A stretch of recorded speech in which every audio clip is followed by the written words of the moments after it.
Start recording the lecture. All right. Right. So if you look over here at the middle, this is only one side of our lab. Maybe it is not everything, but yeah, alhamdulillah, we have all advanced equipment, all state-of-the-art technologies that really help us to assess whatever technology with up-to-date advancement in the pavement engineering field. Those are, if you look at those kind of small photos, those are the equipment we do have. And if you look at the bottom, alhamdulillah, our team so far has been awarded with maybe, I count them just this morning, more than 70 international and national awards. This is our team, led by Professor Ghazi Khatib. He's the chairman of our department, myself. And we have a very good support and unique support in our lab by both Dr. Hilal Aizat, graduated from Mansoura University, who got his PhD last year from Mansoura University, as well as Engineer Anas, also he's a master holder. And then, alhamdulillah, we have a good team of PhD and master students. This team has been with us for the past, I would say, 3 years. Some of them recently joined PhD programs in Europe and USA. So since last year, 5 of our students joined programs in Europe, Italy, and also in the US. Also, since joining the University of Sharjah, I've been working to establish, really, I would say, communication initially, and then collaboration with top research institutes in the area, in the Middle East, worldwide, as well as a governmental organization, including basically University of Sharjah, Mansoura University. So we do have maybe some research work that we've been doing with Dr. Sharif, Dr. Ala, Dr. Ahmed, Dr. Abd Halim as well. So we've been working and for the sake of publication, but I think we do have like one ongoing project, external project or collaborative project between University of Sharjah and Mansoura University. At the national level in the UAE, particularly for the climate change, which is the main topic of today's presentation. So alhamdulillah, I've been honored to be chosen to lead the national effort when it comes to climate change and infrastructure, beside other 4 main areas related also to climate change.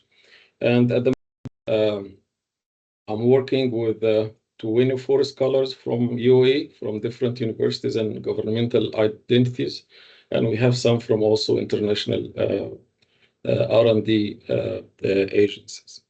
And the whole idea is basically to establish a roadmap for the climate change and adaptation techniques for the infrastructure to withstand those severe climate events. Here is the outline of my presentation. I would have some kind of introduction about climate change and roadways infrastructure. Then we'll discuss a little bit about the impacts of the extreme climate risks in the UAE. And how to build the climate resilience against global warming. Then we'll highlight some of our research initiatives and outcomes at University of Sharjah. And then we'll have a QA session at the end, inshallah. So when it comes to climate change and roadways infrastructure, so if you look at our roadways infrastructure in the UAE, so mostly it has been constructed from asphalt pavement or asphalt, asphalt pavement, and basically I don't see a lot of concrete. So I would say maybe typical to the worldwide trend, we do have, I would say easily we could have like 99% of our road infrastructure are made from asphalt mix. When it comes to quality of our road infrastructure, so basically we are among maybe the best in the world, if not the best in some years, where the road quality of our road infrastructure has been ranked at the first. which basically made it very tough to convince those agents at the beginning that to introduce maybe some kind of advanced technologies like super pavement, etc. But somehow I was able to work it around by trying to convince that we can keep this kind of good performance.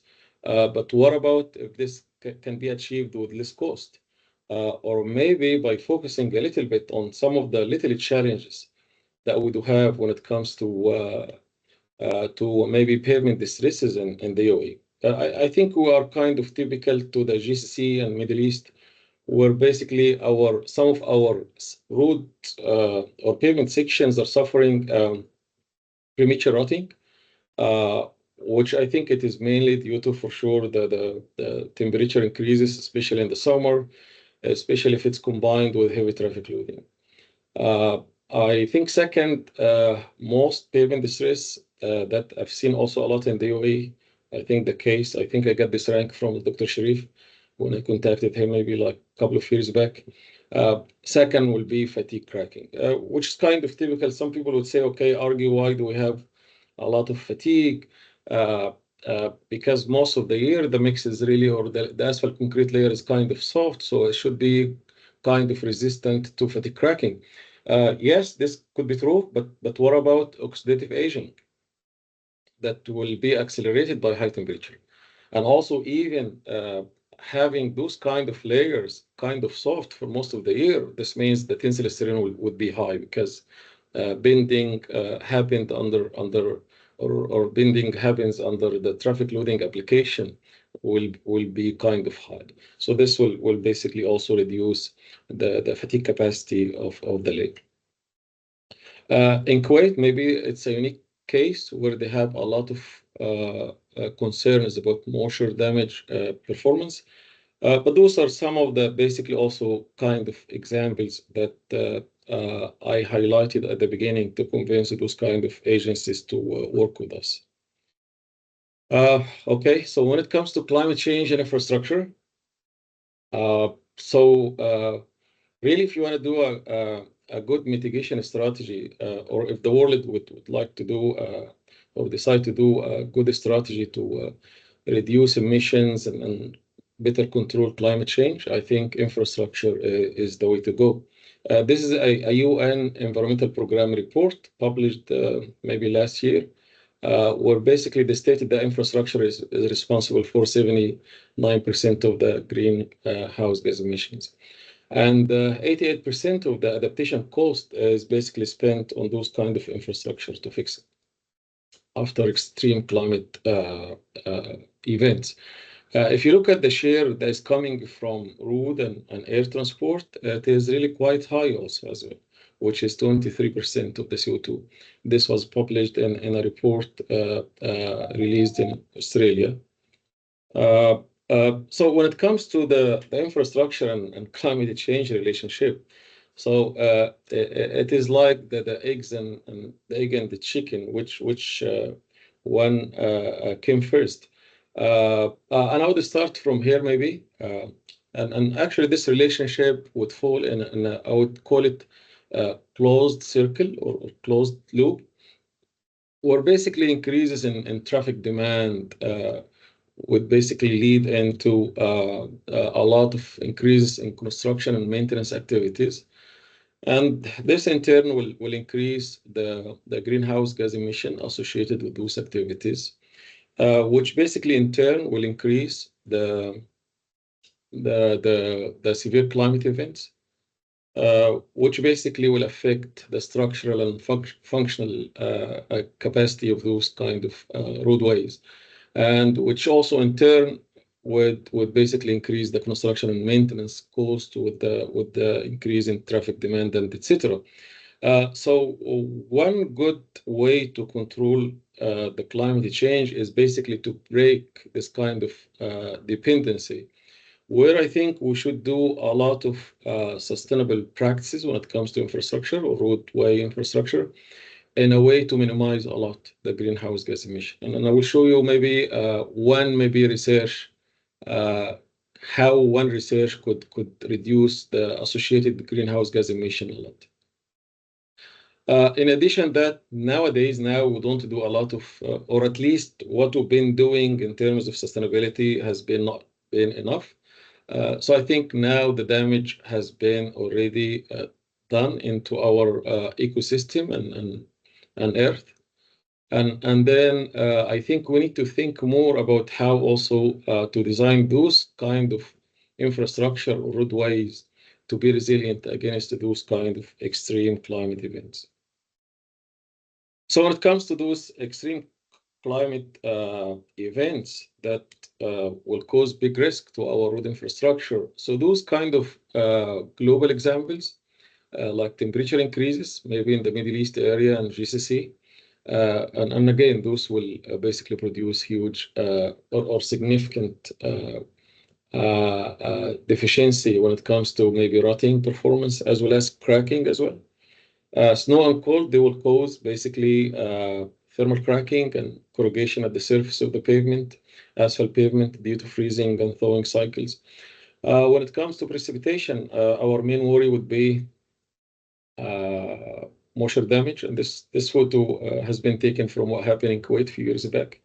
When it comes to some other extreme events like seawater rising, storms we've been witnessing, the hurricane took place in Florida, Milton, I guess, and also flooding and flash flooding. Those kind of severe events will have a catastrophic event impact on the infrastructure. Those road infrastructure will be damaged and collapsed at the moment. So in the UAE, some of our major concerns are the flash flooding. Yes, in the UAE, we don't have a lot of frequent rain, but nowadays, when really it rains, it pours, as they say. Or basically, in maybe one or two events of rain, sometimes the rain is very severe, and this could basically cause also serious damage, not only to the roads infrastructure, but also to the infrastructure in general. When it comes to, and I think we just completed a project with the Minister of Energy and Infrastructure, and also in collaboration with the Indian Institute of Technology at Tirabati, Dr. Krishna Plegari, Dr. Sharif knows him very well. We've been working over the past 3 years to study the previous concrete as a potential solution. And we've been studying at University of Sharjah the mechanical and hydraulic properties of those kind of previous concrete that could be used successfully in maybe managing those kind of storm water. And I think the Indian team has been doing fantastic job investigating the thermal and clogging properties. And they try to understand the interrelationship between both of them. We've just published a paper in IGPE this week on the clogging criteria or properties or behavior of previous concrete. Then also we have another climate-related risk, which is sandstorms. And this is one of those examples, historical examples of severe sandstorm in Dubai in 2021. So other than those kind of sandstorm could have like sudden closure to the roads, but they also have some kind of long-term performance issues or impact issues. One of those issues is some of those sand particles will stick to the surface, to the asphalt at the surface, and this will affect a lot the friction and also driving safety. Another also severe impact on the surface itself is basically those kind of also fine sand particles would accelerate the polishing of the surface quickly, and this also will impact the performance of the pavement, as well as also again it would affect the friction.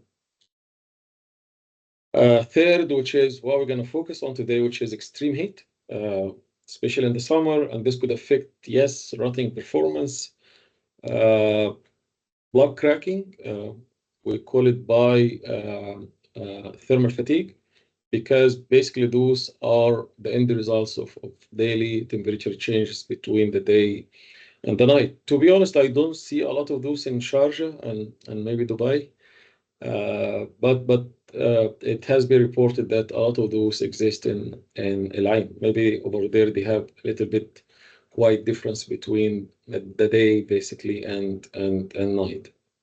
We don't have issues, I think, with the thermal cracking. I don't see a lot of them in the UAE, but I see also a lot of traveling issues that could be linked also to the extreme heat, because this will impact the oxidative aging at the surface of the pavement, and then will make it more prone to traveling. In addition to classical fatigue cracking, I think somehow also it is linked to the extreme heat due to severe oxidation at the surface.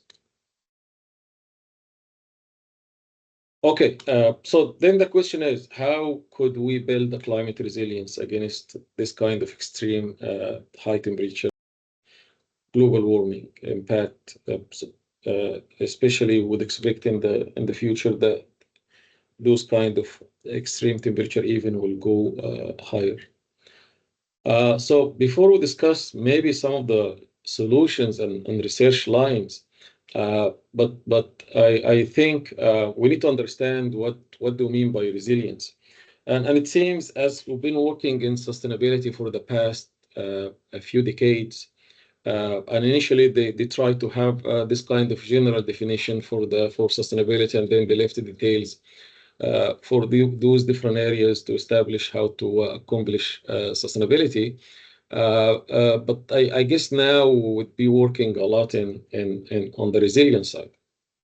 And I still remember one of the workshops I've attended in the TRB right before COVID.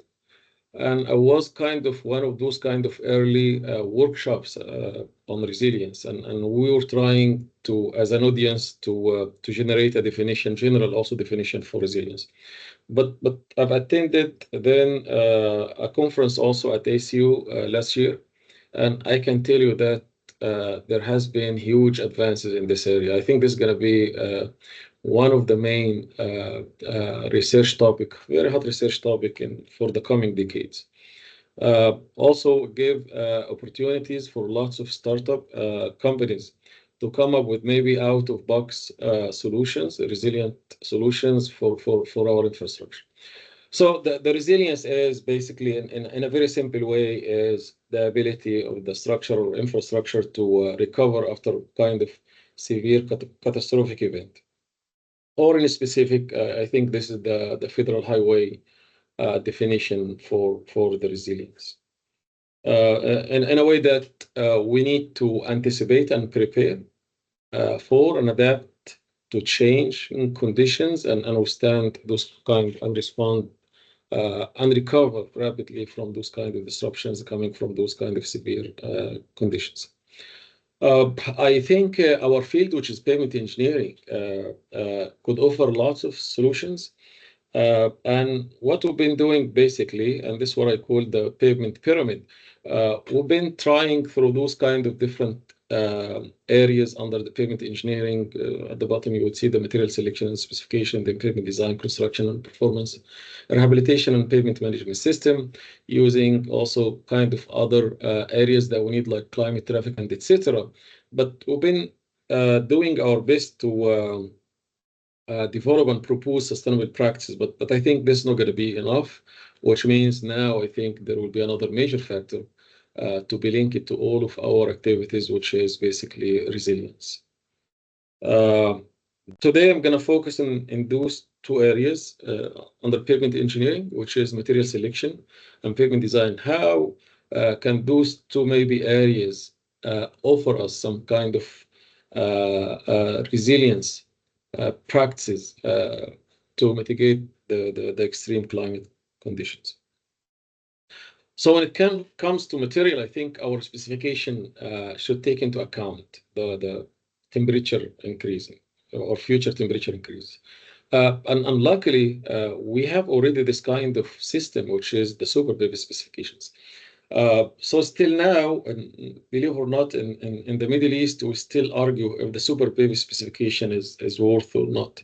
And in the US, this kind of discussion ended a while ago. So I think we want to make sure that the specification system that we're following will take the temperature into account.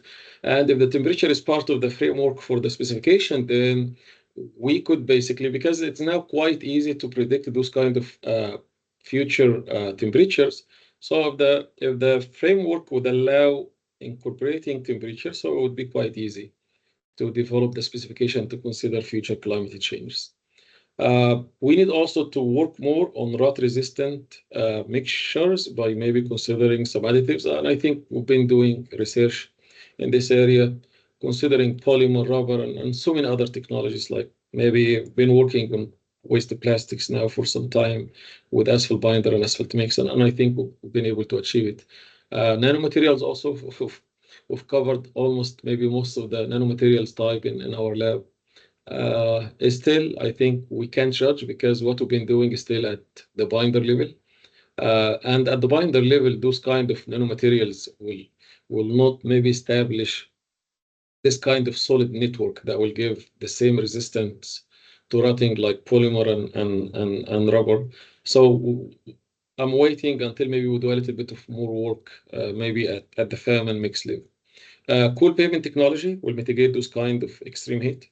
We've been working on two main technologies, which are the phase change materials and colored pavement.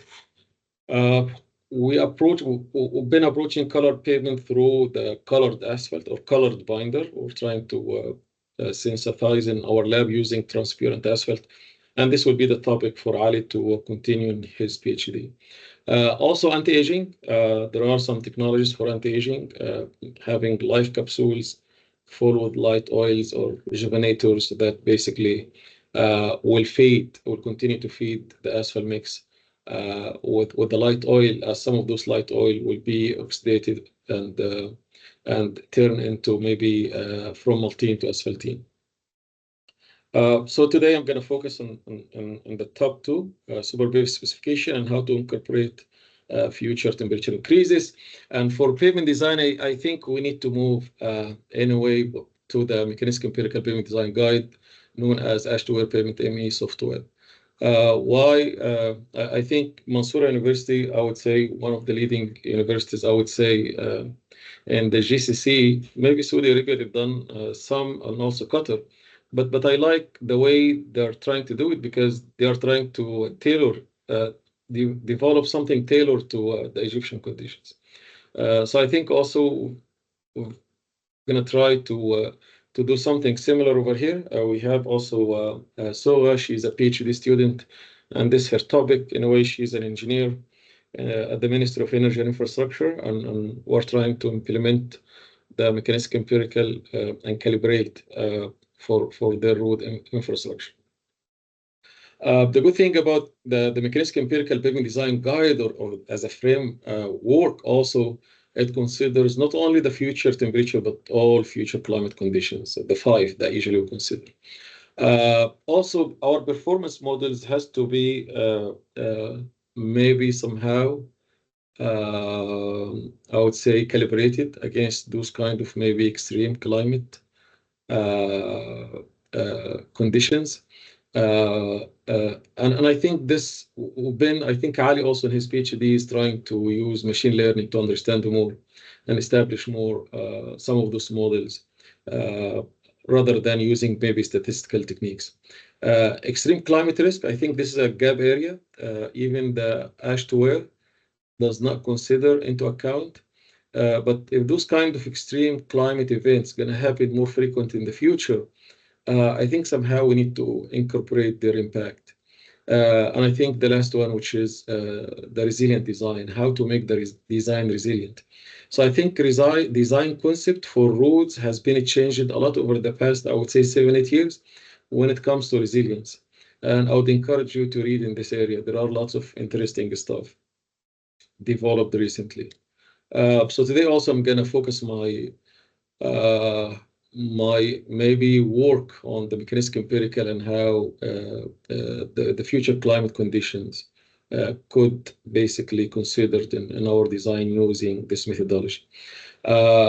Then for research initiatives and outcomes at our university, starting from super BIV mix design. So basically, or super BIV specifications. So if you look at the asphalt mix, so it is a combination of different aggregate sizes, and then we glue them together by the asphalt binder.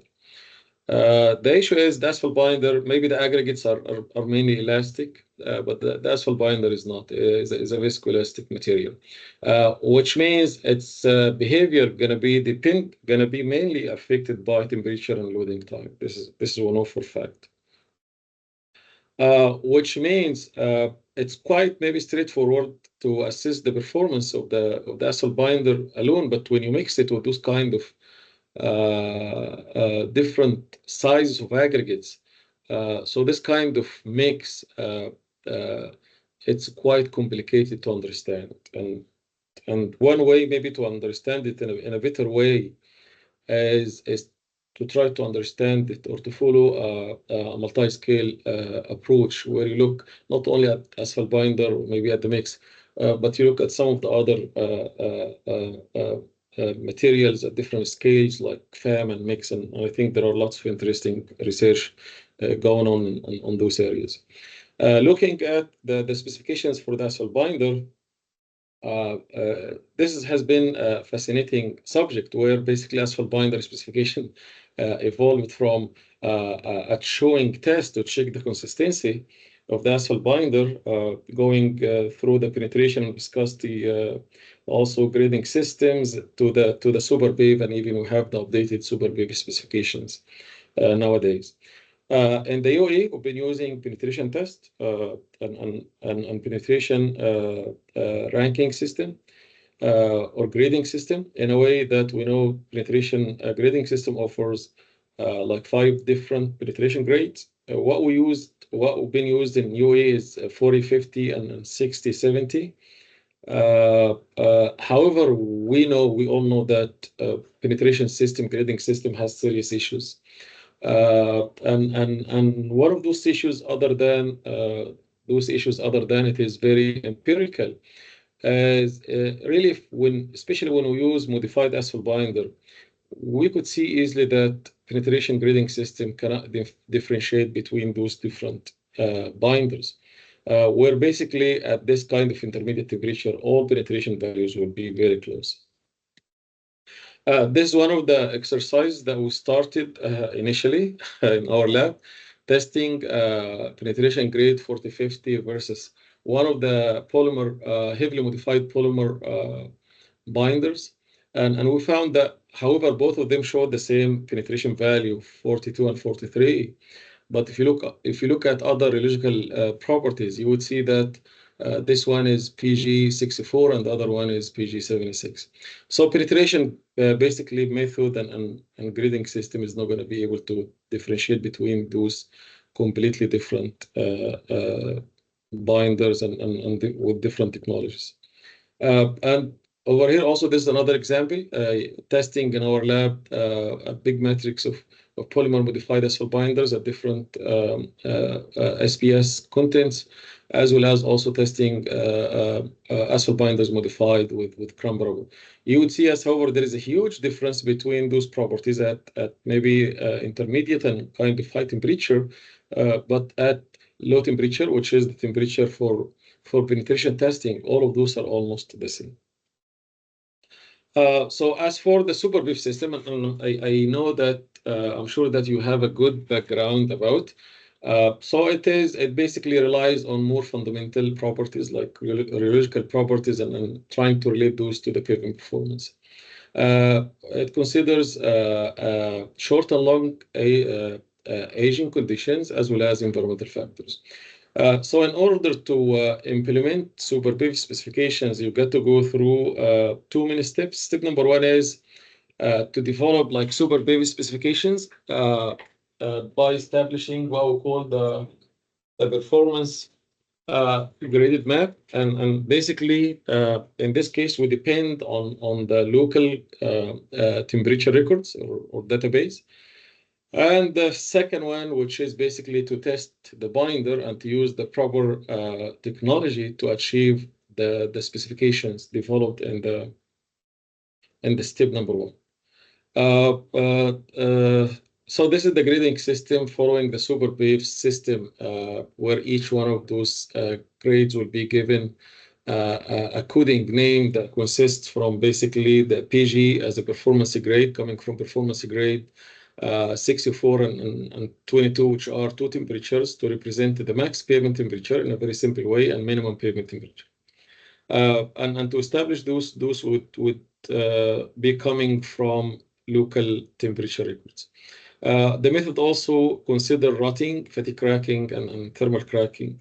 And now this method offers much more than only 5 grades in the penetration grading system. So in this case, you have a big library to choose from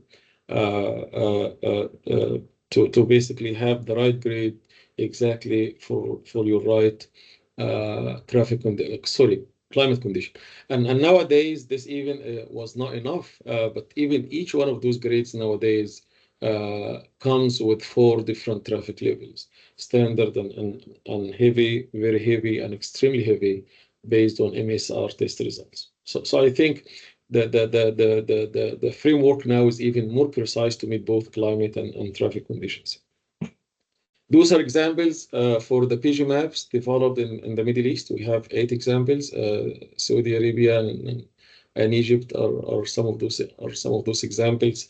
When we started our project, there was no local study for the UAE, and if you could see, only the only reference we rely on is basically the KSA study, where UAE is basically given as a whole area PG 76 minus 10. I read this paper and they've said only very, very few weather stations in UAE were considered in this study. And this was a main motivation for us to have the first project that is related to climate change and asphalt binder specifications, where an agreement was signed, and was really a big honor to have like 2 ministers and our Sharjah ruler to witness this kind of agreement between the Ministry of Infrastructure, Energy and Infrastructure. It was Ministry of Infrastructure Development at that time before they changed its name, and University of Sharjah. Step number 2 would rely on our basically lab, using state-of-the-art equipment in a way to check basically or to use the right technologies to meet the asphalt binder requirements or specification, or the super pave requirements.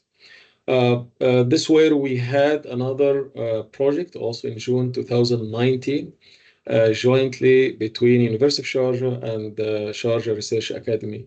It was kind of also another 3 years of research to really do a little bit of investigation for asphalt binder, different asphalt binder technologies, not only to meet our condition, but even to improve the state of the knowledge for asphalt binder as a technology, or testing as a science. And I think we've been able to really publish some I would say fundamental papers on this regard.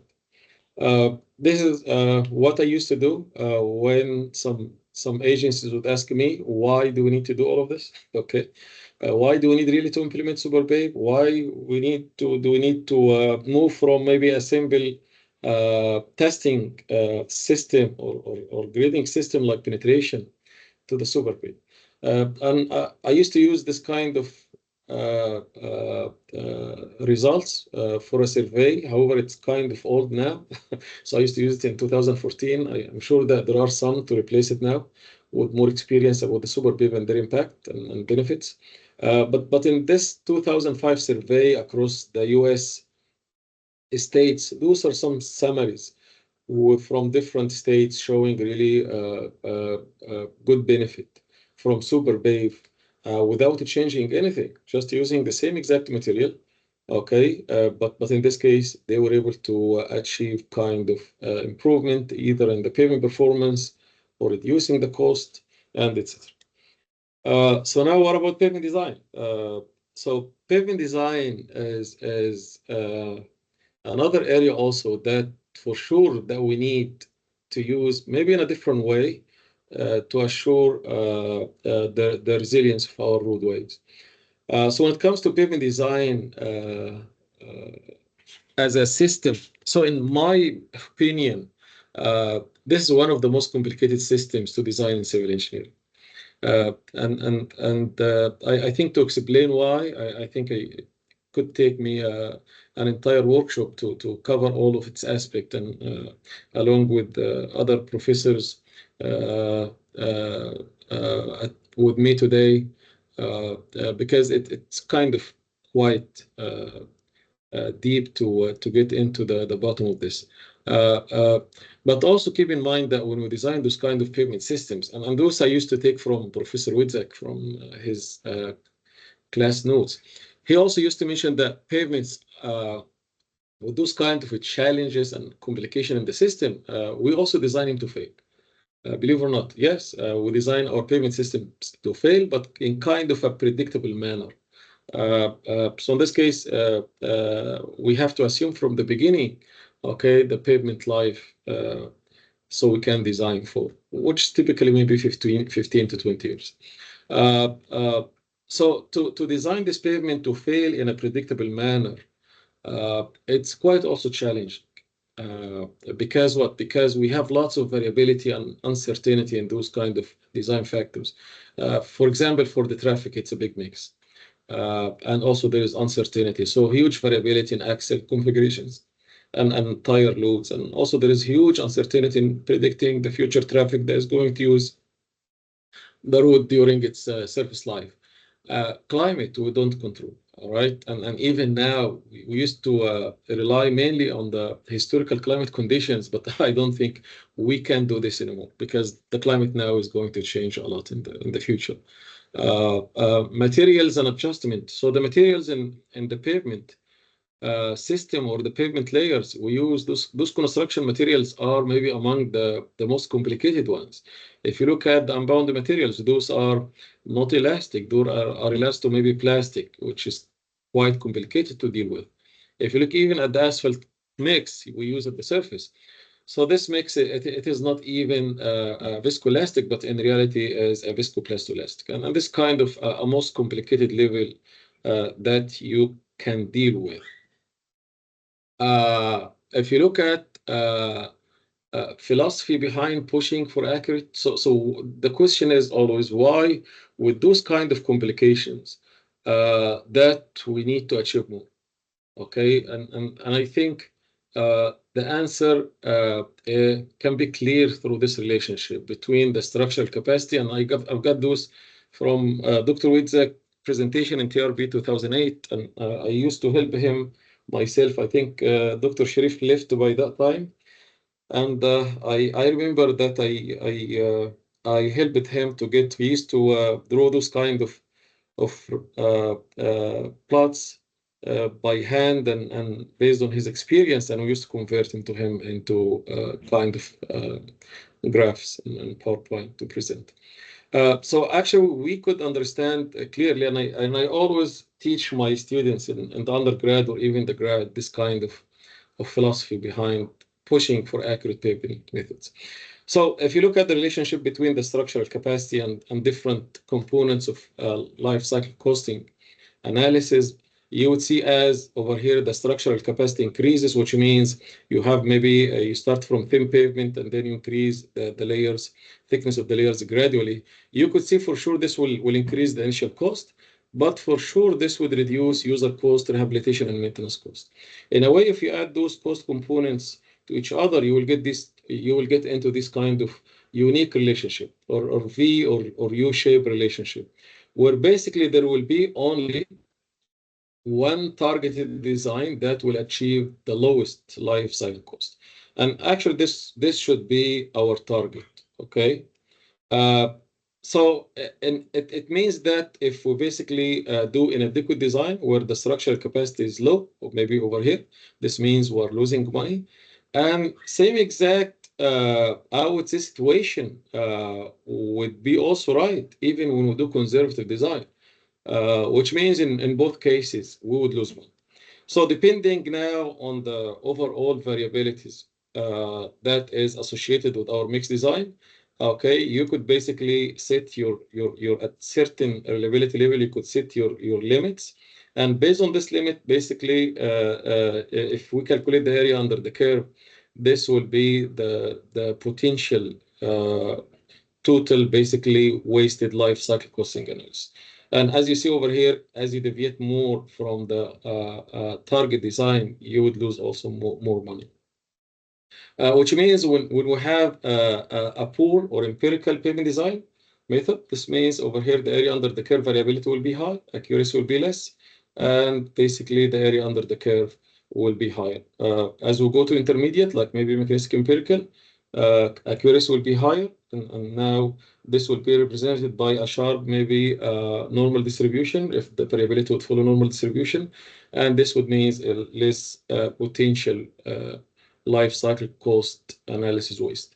What about if we, in the future, if we push for full mechanistic, this means the wasted life cycle cost will be even less, which means as we push for more accurate pavement designs, this means basically this would lower the potential wasted life cycle cost. And we all know that the roads in industry is not that cheap, which means this could be easily translated for a country like Egypt. I don't know, maybe to billions of, not millions, even to billions of Egyptian pounds, right? Or maybe billions of dirhams in the UAE. And we know in US, their transportation infrastructure, I think, cost like $7 trillion. So this even could be in trillions in the US.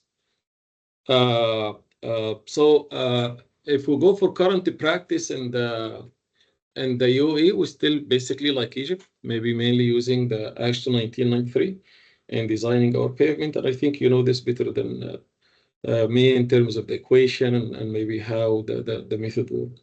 But this method has actually lots of limitations. And some of those critical limitations are the limited sets of materials used. And only this basically method, those kind of AASHTO route sections were built in Illinois. And if you don't know Illinois, it's basically a cold climate region and wet. Looking into our region, maybe we are the completely opposite. And now based on our understanding of pavement performance and maybe hot and cold climate, I could assure you the factors controlling this behavior are completely different. We published two kinds of papers, and we're doing more with Ali and his PhD. So the research objective of our maybe projects in this case was to, number one, investigate the impact of local climate conditions and potential climate changes on the asphalt boundary specifications in the UAE. Also develop historical and future climate database to be used for the implementation of mechanistic empirical pavement design guide in the UAE, and assess the climate change impact on pavement performance, mainly temperature increases in the future of global warming, on the life cycle, pavement performance, life cycle cost analysis, and life cycle assessment. So this aligns very well with the 230 and 250 UAE vision, and also aligns very well with the United Nations global SDGs, or what we call sustainable development goals, where this work could be directly linked with the SDG 9 and 11, and maybe has some indirect impact on those kind of 5 other SDGs. Research methodology, basically we divided our methodology into 4 phases. Phase number 1 is to collect and analyze historical and future climate data, I mean temperature mainly. Phase number 2, development of PG map based on historical and future temperature record. Number 3, impact of potential climate changes on pavement performance. and phase number 4, finally, how this will impact changes or how this will impact life cycle costing analysis and life cycle assessment or emissions. So in phase 1, we've basically signed an MOU with the National Center of Meteorology in Abu Dhabi in a way to get those kind of data for free, because initially they priced this data to be around $3 million dirham, sorry. So it was kind of a big amount to be assigned for this project only for data. So what we agreed is to get an MOU through the project and through the Ministry of Energy and Infrastructure, and we're able to get this data for free. So we got those kind of hourly climate records for 20 weather stations, 14 out of them automatic ones, and we used to have 6 are coming from the airports. Historical records we have from all the way from 18 years to 45 years, especially from the airports. And we have hourly records of collected or hourly records for those 5 factors, because yes, we know that super pave only affected by temperature, but mechanistic empirical design guide would need the remaining 4 as well, with alongside with the temperature. And what we've done is initially we looked at the historical trends, and maybe out of the 5, we were able to only observe some changes in the historical trends, which mainly were for precipitation and temperature. In precipitation, we've been observing some spikes in some of the stations, or increases in the precipitation. And we thought initially that this could be linked to the cloud seeding program in the UAE, but I think what happened recently, also I think there is a rule for the climate change. What happened last year in UAE, I think the was not related to any seed clouding, cloud seeding. If you look also at temperature, you could see there is slight but consistent increases in temperature in all weather stations, which means this is really a clear sign for the global warming. For the future data, we've used the ESGF website. Anyone could do an account, and then you could access this kind of future data. Also, by that time, I think we've conducted the research between 2019 and 2022. We've got the data from CMIP5. I think now the 6th phase is available now.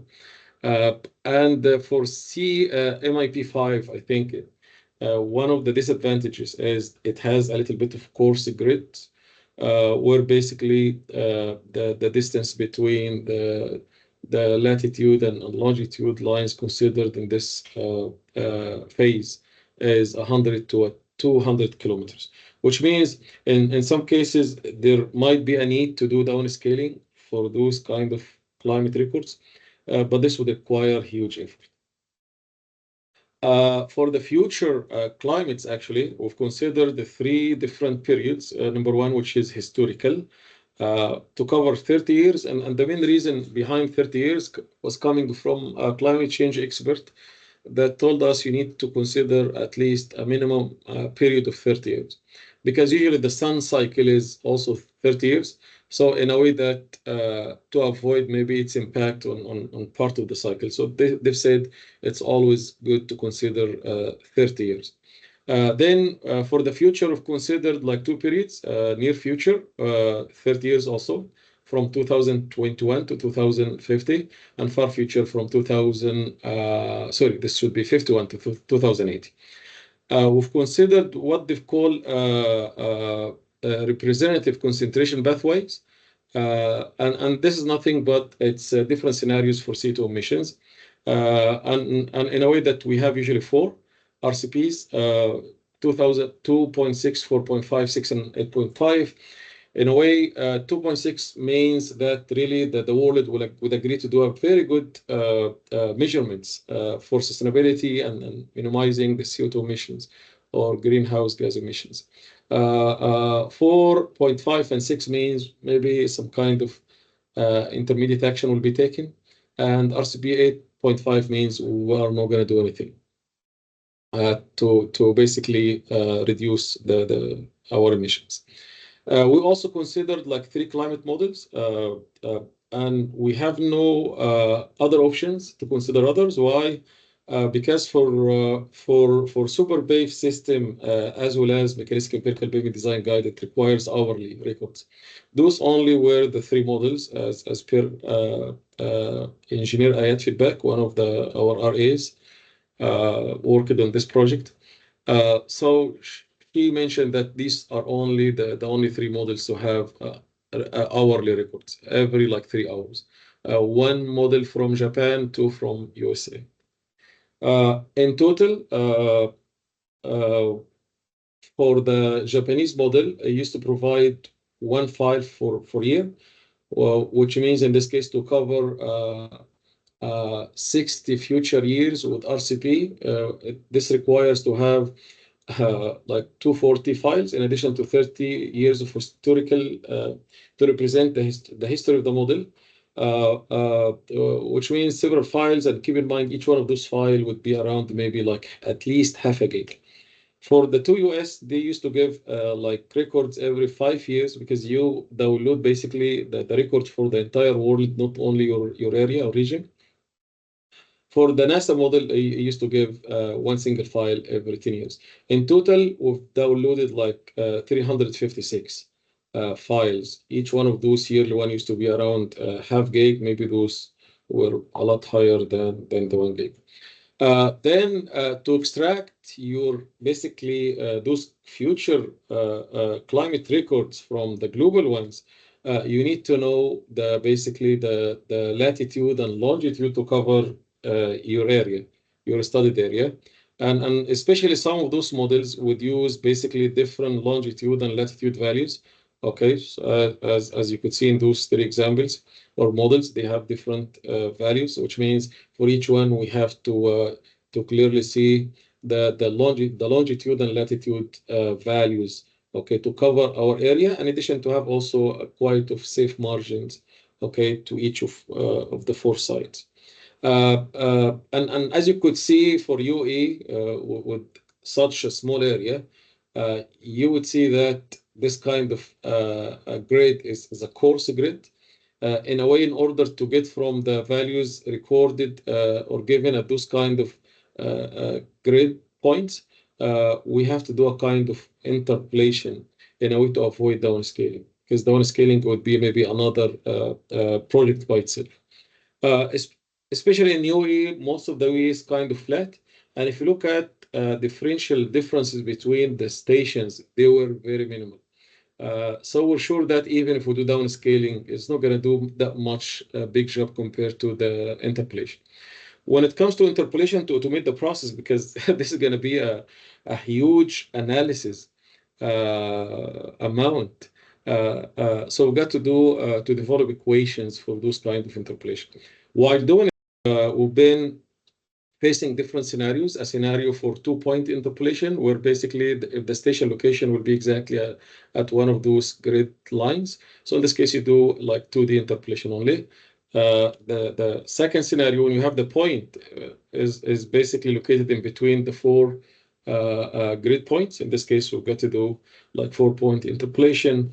And for the third case, if you have also the point is located within or in between the 4 points, but if you want to avoid maybe one of those points, and which we had to do it, especially if one of those points is located in the water area, or say in this case some of those points located in the Arabian Gulf, and we know the surface temperature of the water will be different from the land. So in this case, we have to cancel those kind of points located in sea, which would leave us maybe with a 3-point. So we've basically developed like equations for those interpolation techniques, considering all of those 3 scenarios, and we're able to automate the process in Excel. In addition, also one of the most important things that you need to do, which is correction to those future climate data. And actually, there are two different schools. I think Shane and Darude in the US is following this kind of school, which is he doesn't do this correction. So he would assume that, okay, I'm just gonna investigate the impact of climate change. And I don't care if there are some kind of error, because if there are error in the future ones for the climate model, also there are some errors in the history, which means those errors in the history and future will cancel each other. So I don't have to worry about it.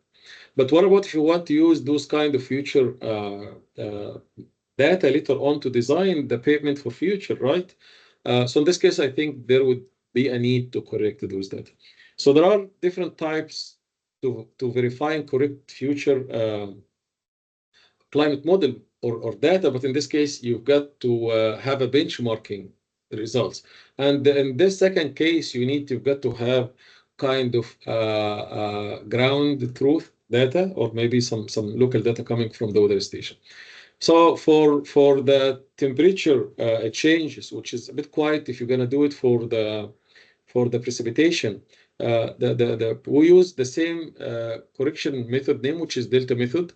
And in our case, the delta method basically requires that we get like monthly correction data. We choose the monthly, not daily, because daily would be so much to do it for 90 years for each model and each analysis period and each RCP. So if we choose to do a delta correction value for each month, and delta correction value is nothing but you basically divide the future average monthly temperature for a specific month for a specific model used, and you divide it by the historical average monthly temperature for the month using the same model, but it is coming from the history of the model, which means if there is an error, it will be canceled in this case. Why? Because you take basically this delta value, which would be in this case more than 1 if there is a temperature increase in the future, or to be less than 1 if there is a temperature decrease. We never seen any delta to be less than 1. More the delta values were more than 1. And now we would use basically this delta factor to predict, okay, or to correct the future record of the model, but maybe by multiplying this basically delta value of your observed one, okay, in the history, to get basically the corresponding future one that is in this case to represent this kind of month in the future. Which means if I would draw it over here, I'm gonna try to do it with the mouse. So basically what you could do for the model, if you're gonna get the temperature for the history, and then you get the temperature increases or maybe near and far future, and this for a certain RCP, what you will be doing, if I am interested to get this value or to correct this value for the future at the same period, what I will do is I will basically divide this value by the historical value, right, over here. And then I will get a delta value, and then this delta value I will multiply by my actual history value over here, right? To get what? To get basically my future value, corrected future value. And in this case, those corrected future values could be used to design pavements considering the future climate conditions or temperature records. So after we've done this correction and we've done everything, this is how the future temperature would look like. Those represent the ones we've got from the weather stations. And in the future, we have like 4 different scenarios corresponding to 4 RCPs. And you have also like 2 future intervals or periods, one that is near future and one that is far future.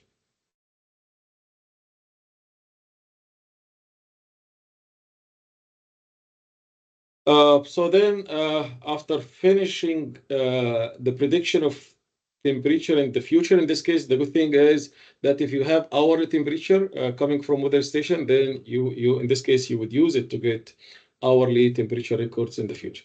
So phase 2 was to use basically those kind of air temperature records in the future and history, and for the first time for the UE to develop the PG maps. But in this case, we have one more advantage compared to other studies conducted to the Middle East, that we're not only going to do it for the history, but in this case, we could do it for the future. And I think we're trying to help Dr. Sharif teams with Muhammad Fawzi, his master student, or Mansoura, master student, to repeat the same work, but for Egypt, inshallah. And hopefully I talked to him, subhanAllah, I didn't talk to him for the past year, but I was trying to tell him about this kind of seminar. So I think I assigned one of our RA to help him out.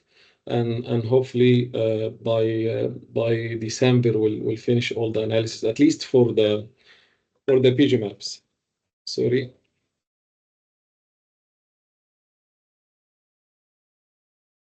Then what we've done is, I think you know this well, we've used both LTPB and SHARP models basically to predict the max and min temperature, pavement temperature coming from max and min air temperatures. And then also we used statistical analysis to get the PG at two reliability levels, which in this case the two common ones are 50 and 98%. So those maps which show clearly for the max temperature, okay, how the temperature increases in the UAE. This represents the historical max temperature. Air, this is, I guess, pavement. After getting pavement from air, yes, those values are for pavement based on historical records, and those are based on near future for RCP 8.5, and those for far future for RCP 8.5. And you could see that, okay, really, it showed clearly that the temperature in the future will increase. Those also for the RCPs over here, or at least we focused our analysis afterwards only on two common RCPs, which are 4.5 and 8.5. And basically in this case, we're looking for the difference between the history and the future. So for RCP 4.5 for near future, we could observe an average in temperature increase of 1.33. As for the basically also let me for near future also RCP 8.5, we observed a temperature increase of 1.57. But for far future 4.5, we have a total increase of, or average increase of 2.1. And over here for RCP 8.5 far future, we have a total increase of 3.15. Considering those temperature increases, how those will impact PG map. So we looked initially at the history, super PG maps for the first time for the UAE, and we're able to see clearly that at 50% reliability level, that maybe 1/3 of the UAE in the southern area would require 76, whereas most of the remaining part of the UAE in the northern side and also the west side, east side would require 7 to -10. But going to 98% reliability level, you would see that most of the UAE would require 76, and maybe 30% or 25% would require 7 to -10. But this is where most of the cities are located, right? So most of the cities would require 7 to -10 and not 76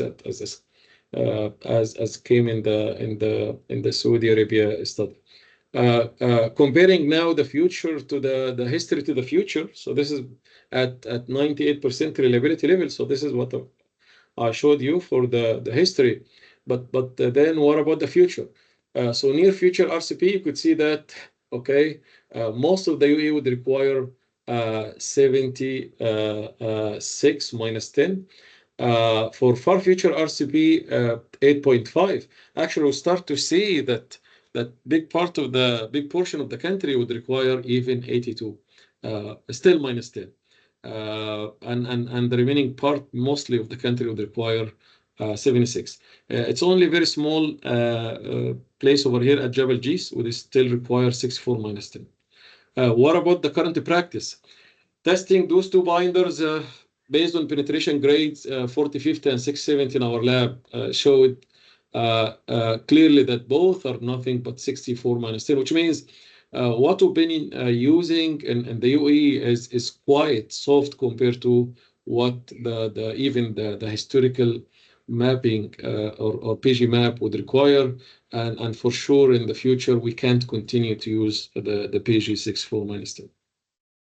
Looking also at most of the refineries in the Middle East, Saudi Arabia, Bahrain, Iran, Egypt, Jordan, all of them basically provide also traditional binder of PG 64 max, except only one refinery in Iraq could provide conventional asphalt with the 70, which means if you want to meet those kind of super BIF specification, for sure we've got to use modifiers such as SPS polymer modifier and maybe the crumb rubber. Those are the most common ones. I think plastic waste could open the door for other for an opportunity to use plastic waste also to improve the plastic or the PG.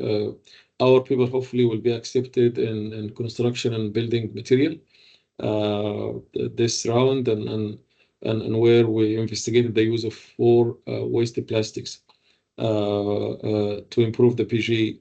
Dr. Hilal has been working with me on this paper.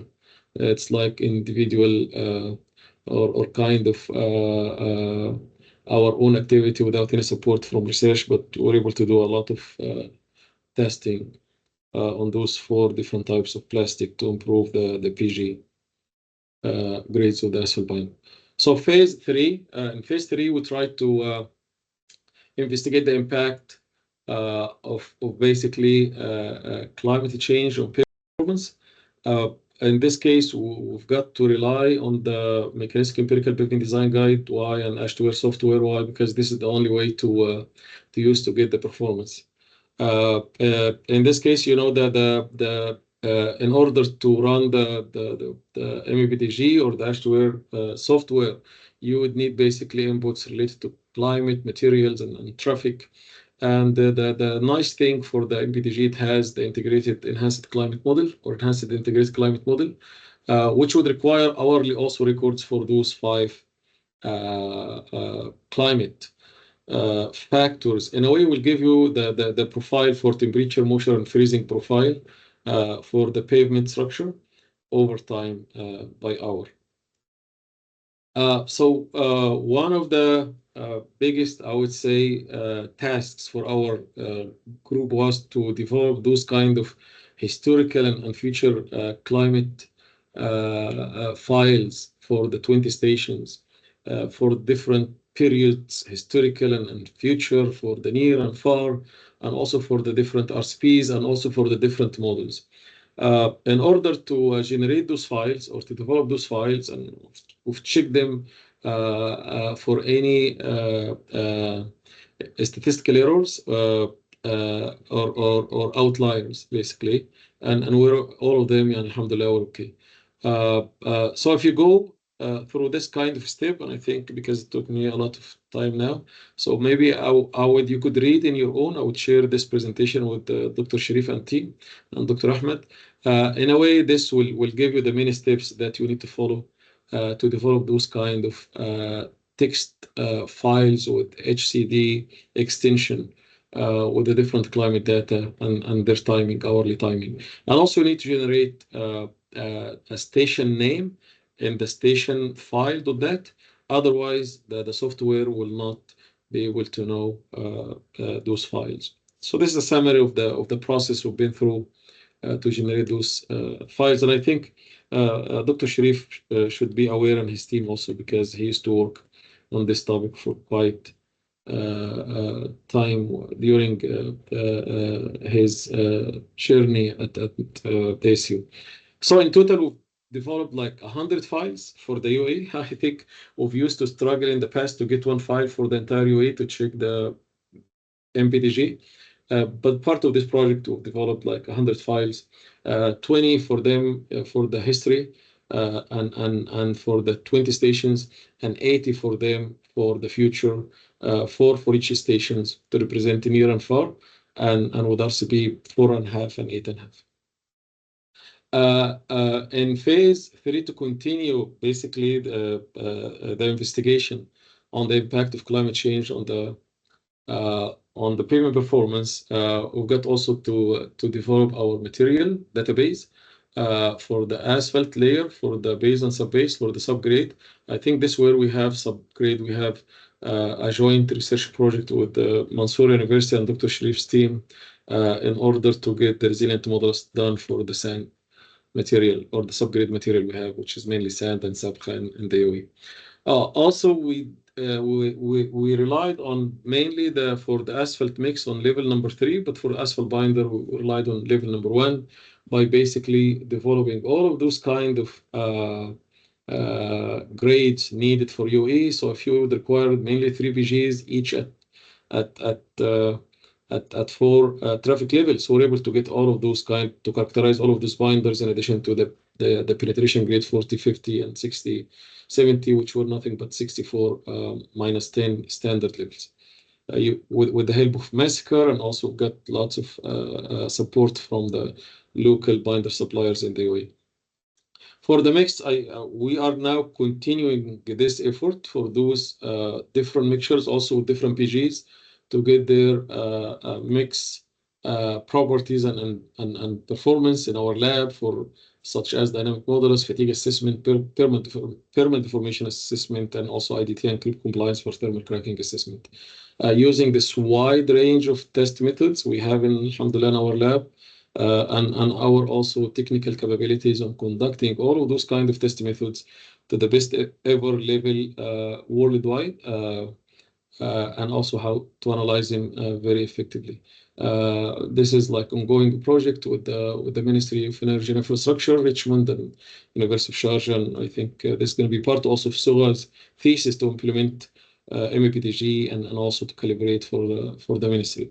For the traffic data, we also collaborated with the ministry to get their traffic data from 20 automatic stations and also 5 weighing motion stations.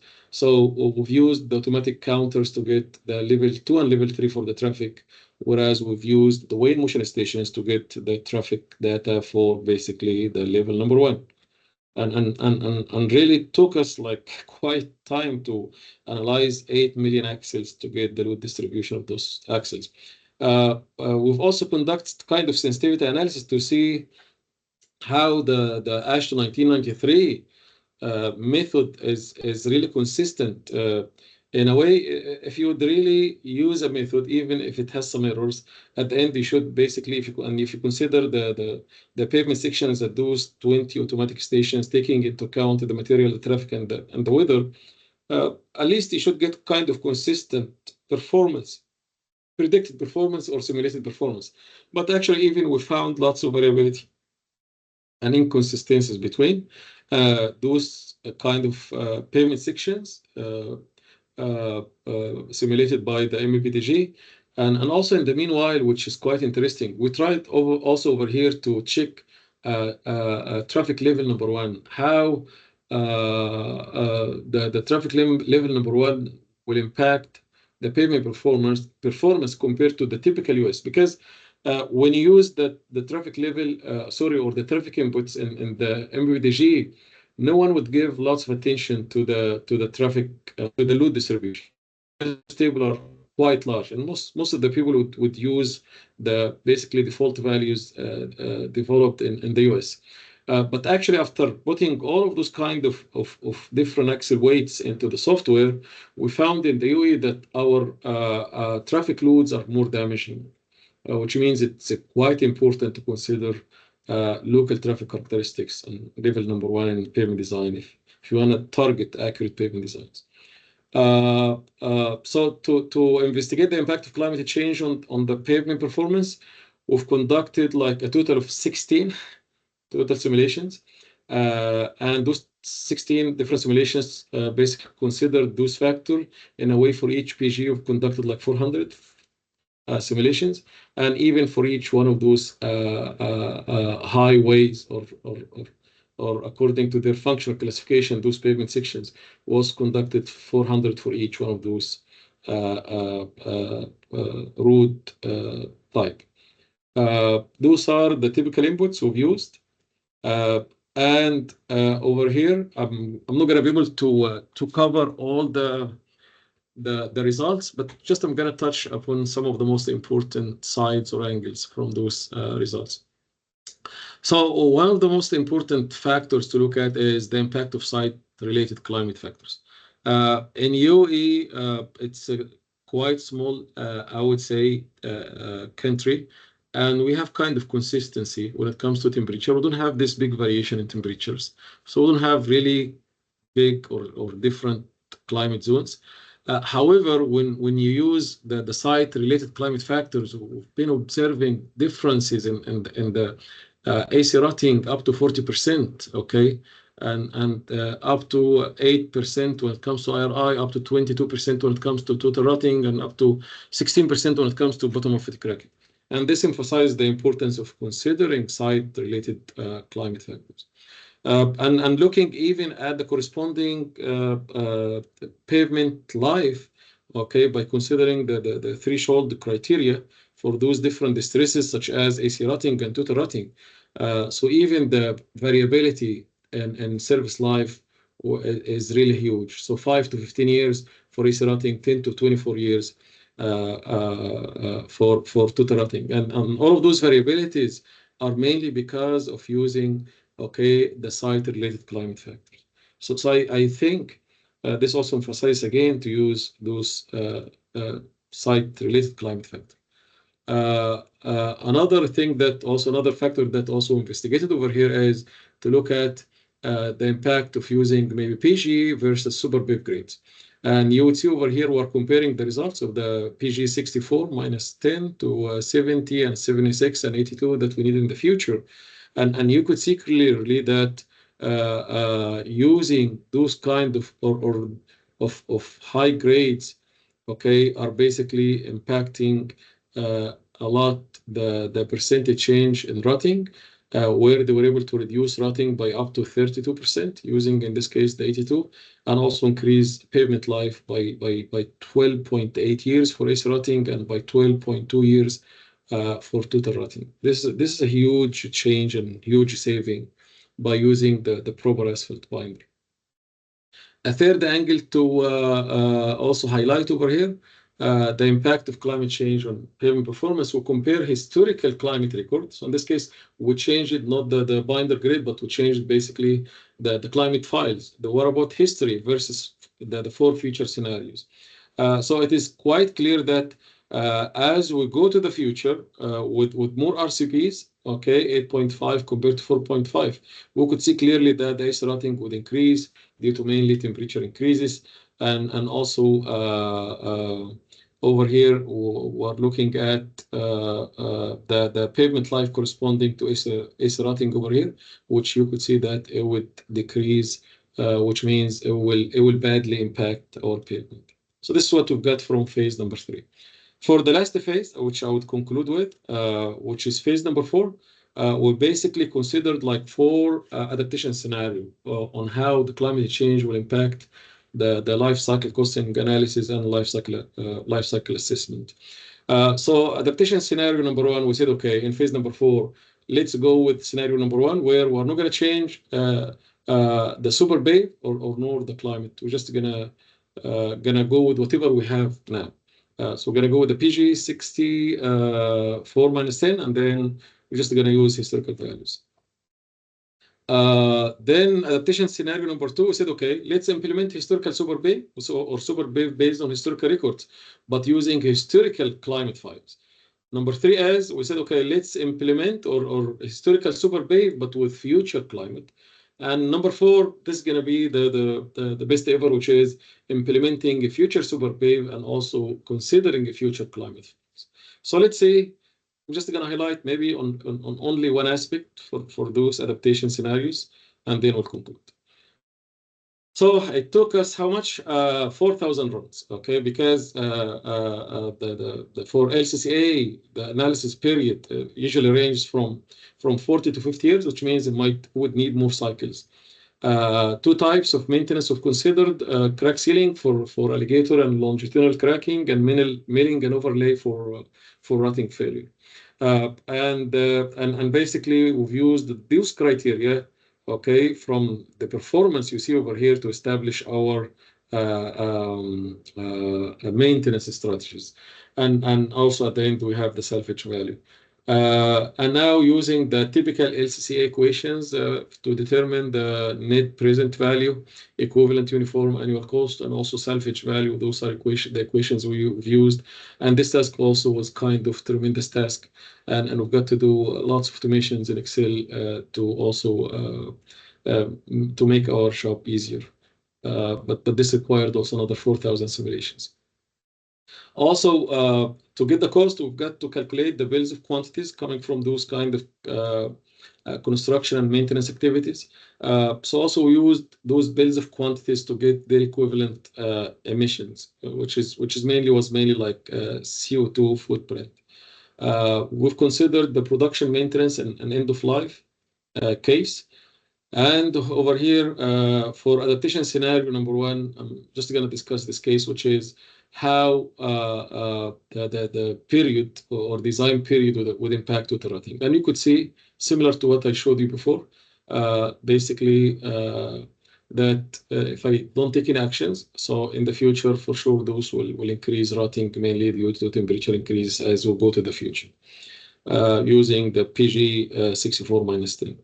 And as I told you, considering those kind of, and this is one example from the highway, considering now those two scenarios, we're able to get based on the performance, we're able to get the maintenance and allocate their timing, and then we calculated their cost based on local cost, and in a way that we're able to calculate LCCA. And in this case, you could see clearly as we're going into the future, if we don't do any action, our life cycle cost analysis will increase by up to 14%, and this will increase also CO2 emission by up to 60%.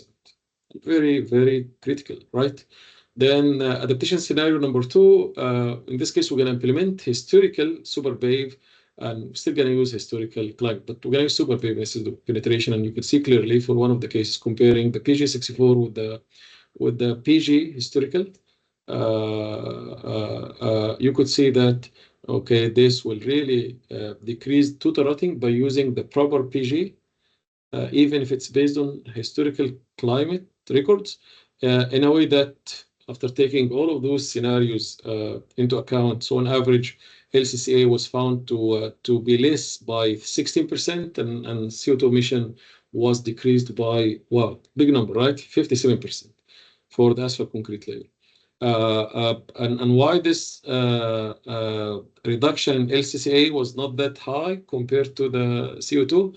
Because basically, in this case, for the historical PG, we've got to consider polymer, and polymer, we know will impact a little bit the initial cost.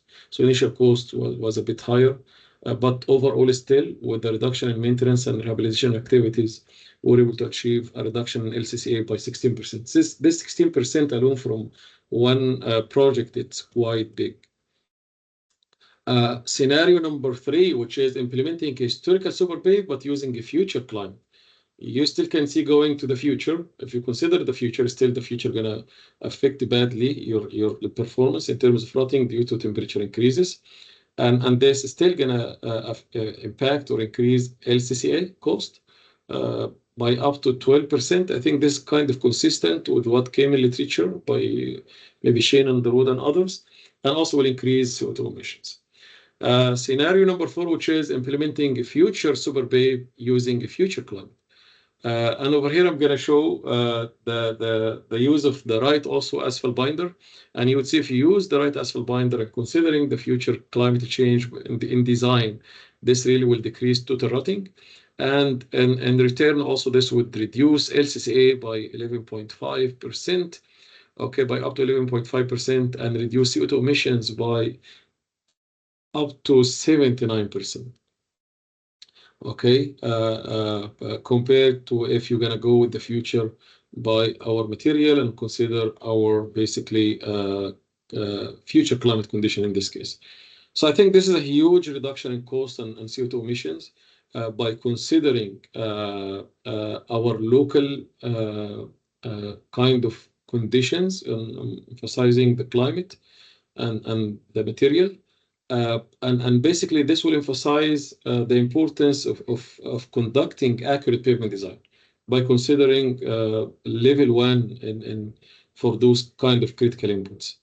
A recommendation feature work, I think maybe in the future we need to consider rigorous downscaling for accurate analysis. I think maybe it might not impact a lot in the UAE, but maybe in Egypt, because you have really different or clear different climate zones, this might be something to consider, but it's a lot of work. Investigate potential climate change for other factors. What about precipitation? Seawater table or seawater rising that will affect the groundwater table. Still, those kind of conditions, we could use the software basically to consider the mechanical empirical. In addition, I think sunrise or sunshine or solar radiation. I've read once that this also will be a factor that any changes in the values of solar radiation will impact a lot the pavement design. So this could be also another good factor to be investigated.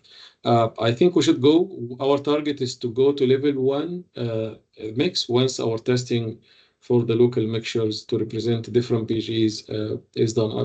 I think we're almost done. We're still maybe need kind of 2-3 weeks to wrap this up if inshallah continue to test those mixtures. At the end, I would like to acknowledge really the hard work of my team, University of Sharjah team, including Professor Ghazi, other professors, Abdullah Shanabla, Dr. Muammar, Dr. Hilal, who was Engineer Hilal by that time, Engineer Ali Naqbi, who is continuing his PhD, Muhammad Wajib, Muhammad Ismail, Kusai, Waleed, Ayat, Riman Sham. I have to mention all of them by name.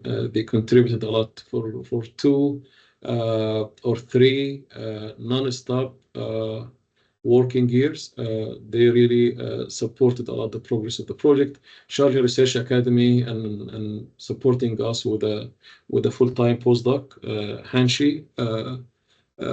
After finishing the project, he's been back to China as an assistant professor now. The big team from the Ministry of Energy and Infrastructure and other climate change agencies like Ministry of Climate Change and Environment, and local suppliers who supplied us with whatever needed materials for free to complete this fantastic work. With this, thank you so much. It took me like 1 hour and 40 minutes. It took us like 10 minutes for introduction, so I think exactly like the 1.5 hours as advised by Dr. Sharif. Thank you so much for your time. I know it's quite late and also quite long, but I really appreciate your attention. And now I'm open for any questions that you might have. Thank you so much. Thank you, Dr. Waleed. Excellent presentation and very comprehensive work. Thank you. This is a lot of work, actually. And for this area, like the Gulf country and this area with like scarce data and lots of problems related to climate and related to traffic as well. And also, as I mentioned in the beginning, the quality control during construction of the pavement and also the maintenance practices. We have lots of like issues in these areas. So I really thank you for this excellent presentation and your hard work and dedication. And I think we can allow like maybe about 10 minutes of question and answer from the audience. Shabab, you can ask your question even in Arabic, no problem.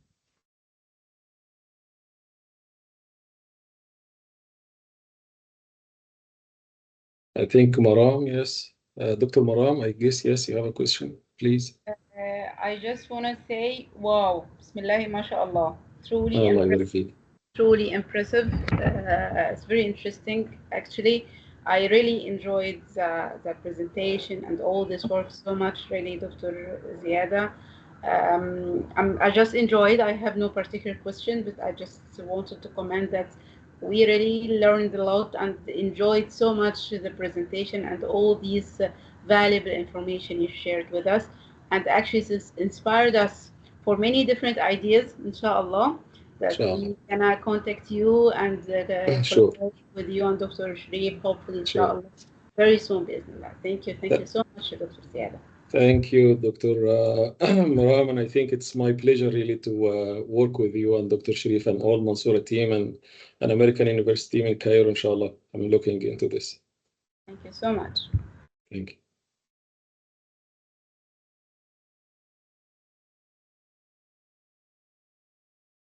Dr. Ahmed, Dr. Ala, any questions? Yes, I guess Dr. Ahmed Fahim with us from Khalifa University is raising his hand, I guess. Yeah, Dr. Ahmed, how are you? Yeah, it's good to see you, Dr. Ahmed.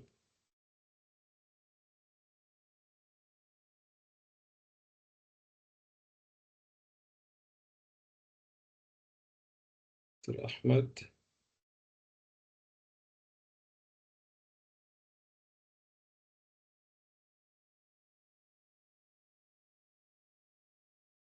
Who's raising the hand?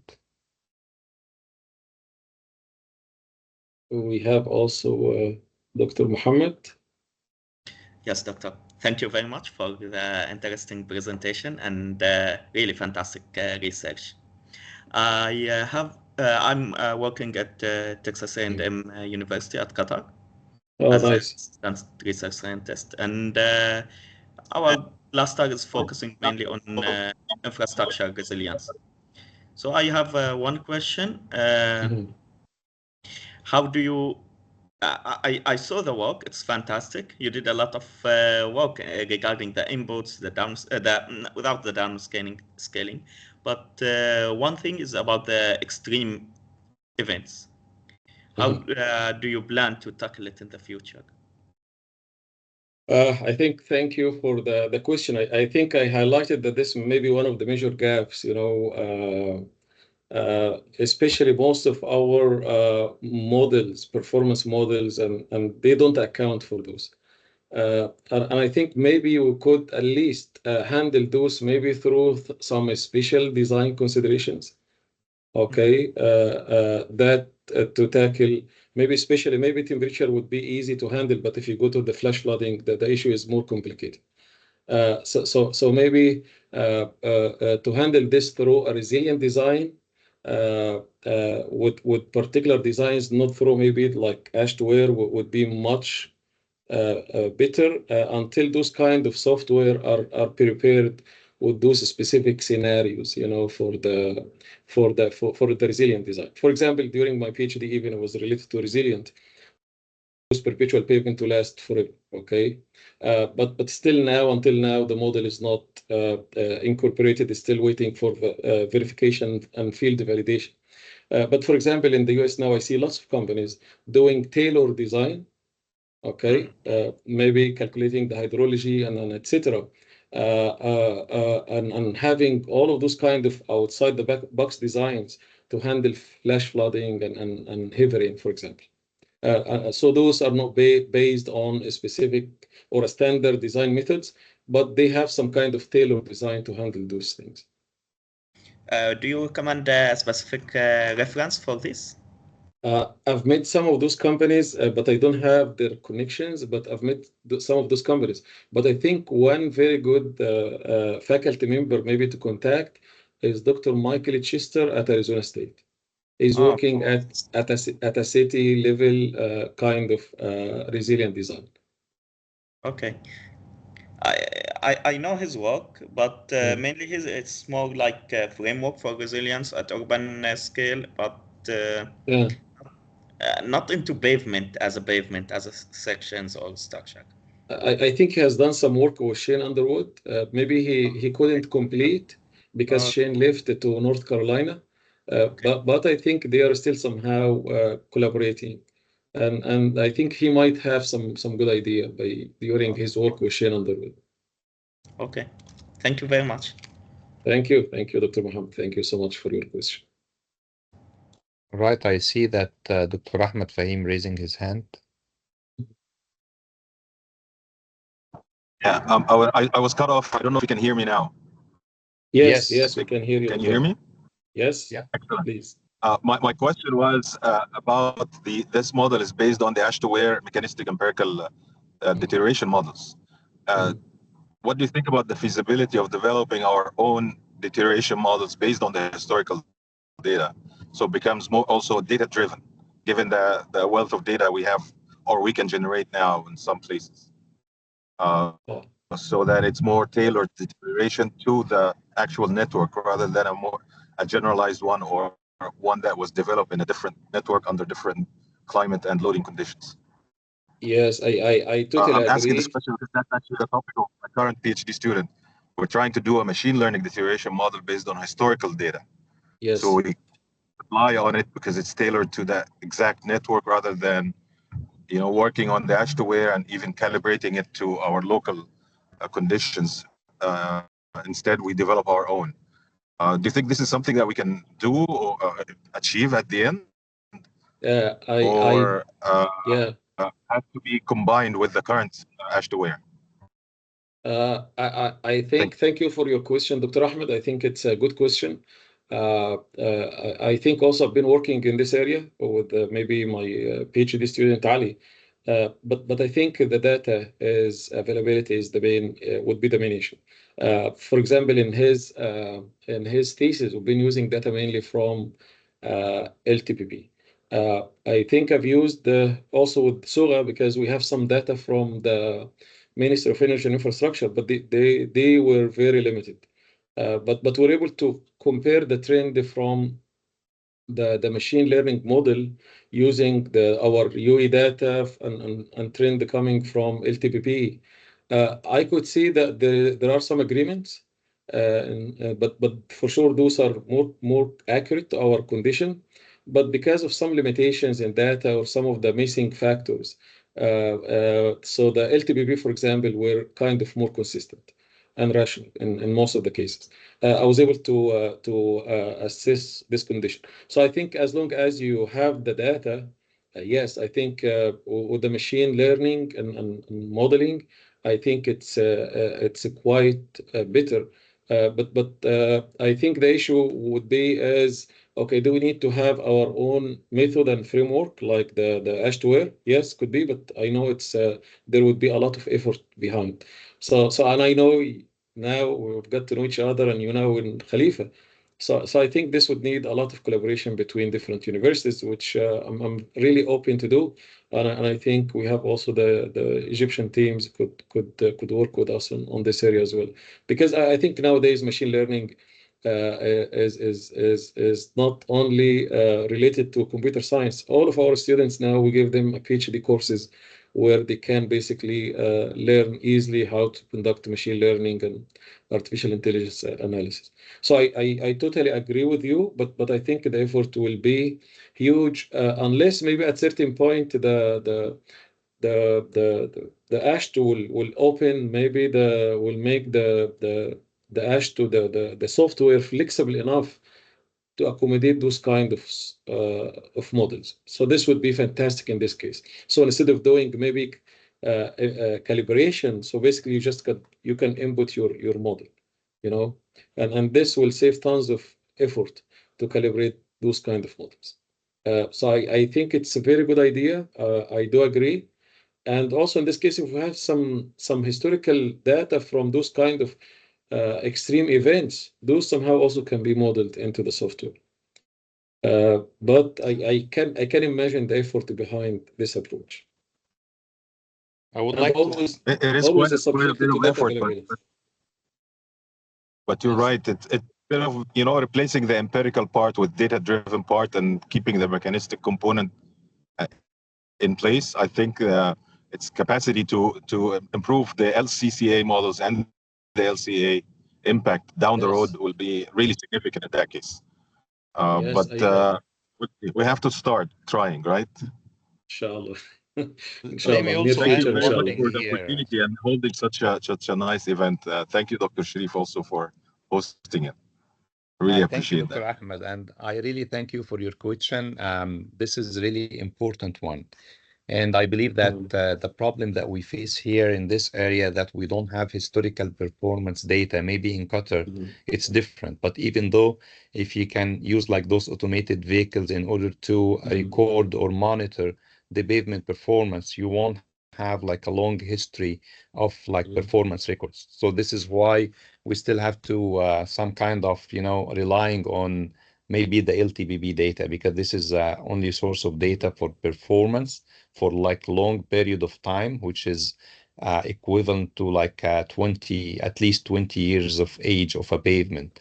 But other than that, we can develop the data. For example, Waleed developed like climatic data, like historical ones and also future ones. We did the same for Egypt. We collected like historical climatic data for like 16 weather stations of data covering all the Egyptian country.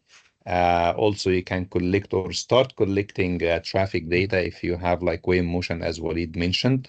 But the problem I see is the like performance data.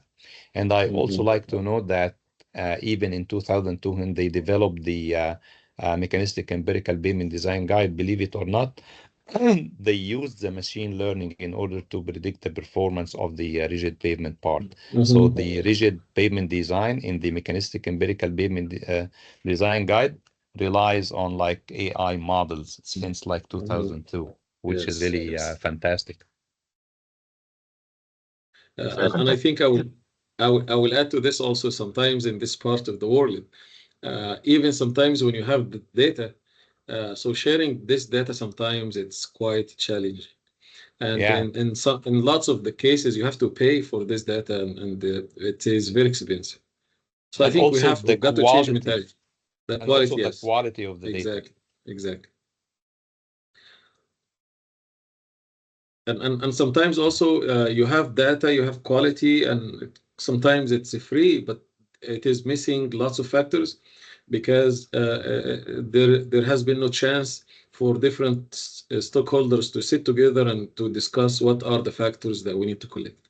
So it is also another important factor. That is very true, because we actually started something like that. Even in the US, this is very difficult. And we had to physical paper where they wrote down the quality control and all that stuff, the data they collected, and we had to digitize and put on top of a GPS, a GIS map, and it was quite a bit of work. But when it was done, you can really realize its value afterwards. And I think that this is now the trend moving forward. So it's about us getting ready for this deployment of sharing the data. And it will never happen unless academia pushes for it. Otherwise, there will be no motivation. Yes, I totally agree. I agree. And this is I remember when I was in Idaho, and I did receive like a lot of data from several wave motion that they have, and most of it I had to throw away because the accuracy of the collected data was really like questionable. Yes, very true. And that effort, we had to have the contractors to join in with us and share with us their internal data, the transportation. Everybody was really collaborating, but that kind of event doesn't happen as frequent, unfortunately. But we have to keep pushing for it to happen, because now, at least in the UAE right now, there is a push for zero carbon footprint, and starting 2025, they are looking at LCA as part of the bidding process. So it has to be, we have to be ready for it. Yeah. Inshallah. Let's do together, Dr. Ahmed. I won't hold the mic any longer. Thank you very much for the opportunity. Thank you, Dr. Ahmed. So based on this, let's have like a group meeting. Let's agree like through email. We can talk together, looking at the our area, our problems that we share, and let's try to do something. All I've been discussing with maybe some local agencies to get a task force group at the national level, but why we don't extend this task group force task group, maybe it's for the entire Middle East. What do you think, Dr. Sharif? I really into that. I'm really into that. Yeah, because we've been depending maybe on other colleagues in US to do it on our behalf, right? Yeah. But they are originally from the region, so Yes. Yes. So why we don't lead this effort? So I think we should do something, inshallah, in the near future. let's make this as a start. I mean, today you Yeah. talked about your research in the UAE. Maybe Dr. Ahmed Fahim talk to us about what he's doing right now in Qatar. We can talk about, the Egyptian practice. Dr. Ahmed now in UAE as well in Khalifa UAE, University, okay. at Khalifa University, yes. Okay, yeah. Yes, yes. So But yes, I think it's good to locate those active maybe universities in the Middle East and maybe we form something. Even to have a yearly international conference. I think, yes, for us as academia, if we don't push, I agree with Dr. Ahmed, for those changes, nothing will happen. Just imagine if I'm just sitting in my office, just working on research without pushing. I spend maybe like 50% of my time on those kind of follow-up and coordination. And it seems this is the only way to push those technologies in the Middle East. Yep. Excellent idea. I agree. Okay, any more questions? Ahmed, Dr. Ahmed Naguib. I just have one question to Sharif. First of all, I want to thank Dr. Waleed for this interesting presentation. I think this hot topic needs more work in the future and for sharing his research plan. So I have two questions. Maybe the first one is a little bit general, and second one may be specific to our presentation today. First, I want to thank you, Dr. Waleed, for sharing your insights and research regarding the adverse effects of climate changes, especially on the pavement performance.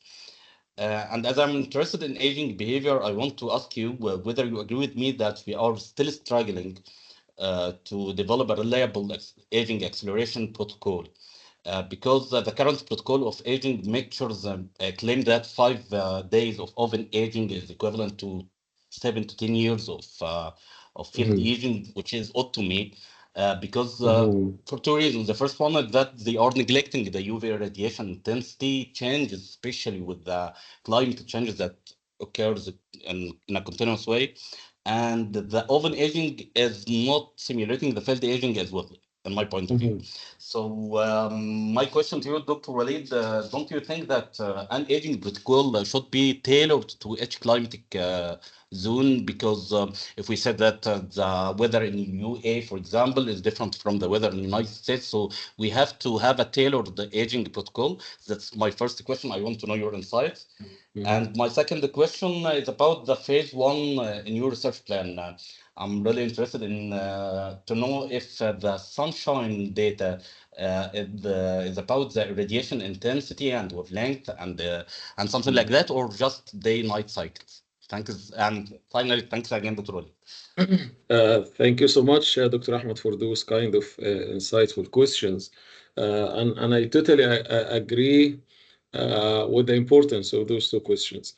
I think maybe also we have Dr. Hilal, his PhD was on aging.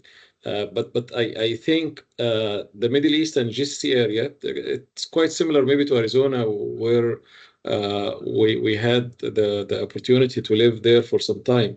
Where really, yes, aging is a significant matter. And I totally agree somehow on the difference between the field and lab condition. But at certain times, just you need to set a standard for everyone to follow. However, I know there would be differences, and it's good always to have a tailored protocol, especially it is not only also the climate condition, Dr. Ahmed, that could vary from one place to another. But sometimes even it is the color, the aggregates color and the chemical interaction between the binder and the surface chemistry between the asphalt binder and aggregates that could also affect, and also it is the binder source, the chemistry of the binder source. Some of those binders could be more prone to aging compared to other. Okay, so I think the topic is very quite large. I know there is this kind of global aging model in the ashtware, trying to take care of this, at least as a function of time, and also the asphalt pavement depth layer, which means as we I don't generate think maybe it's more. working in this version, ya Waleed. I don't think. Wallahi.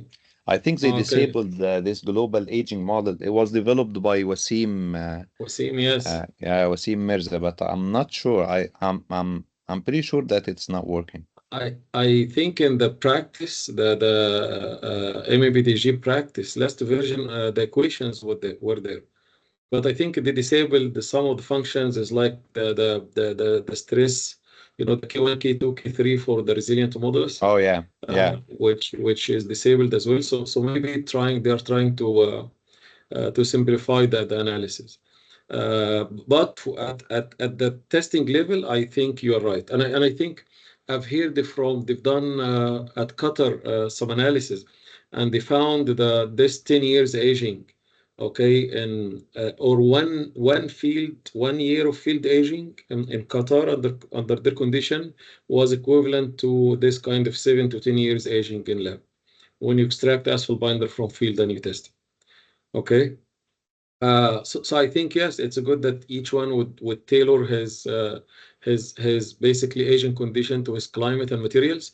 And in this case, if you age the material properly according to your climate, the only issue is your E-star and lab performance data might be a little bit, different from others. Which means I'm not sure about the performance model developed on those kind of a standard aging condition. Okay, so at the material level, it might be good exercise, but again, for the design, you have to change everything to incorporate. So unless you have maybe a flexible design way or framework that, like Dr. Ahmed, based on data driven, so this might be the future to consider all of those issues. But again, aging, yes, could be tackled in the future in a way that is more related to the local climate conditions. I totally agree. But again, what I've heard about maybe ultraviolet and all of those things to include in a lab, to be honest, I'm not that convinced, because if you look at ultraviolet and how it will affect also the binder, it will only affect the binder at the surface, at maybe the very few microns at the surface. Can this affect the rest of the thickness layer? I'm not sure. But I think, yes, it's a very green open area. We haven't done a lot since a while in this area, yes, and the door is open for researchers to work in this area. Coming to the second question about solar radiation or sunshine.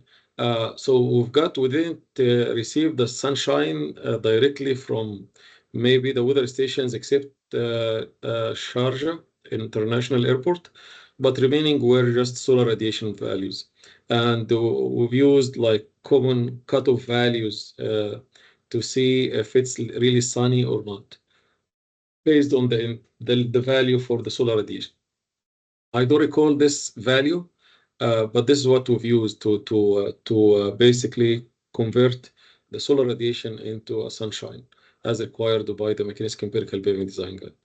But I think if we would have maybe more cloud in the future, this would affect the performance for sure. If maybe we change the surface characteristics of pavement, I think now we're looking into lighter colors to mitigate heat in such areas, hot areas in the world. I think this will impact a lot. The only thing I'm not sure, I know for concrete, they have those kind of properties because they depend a lot on curling, hysteresis, and etc., which depend on thermal surface characteristics.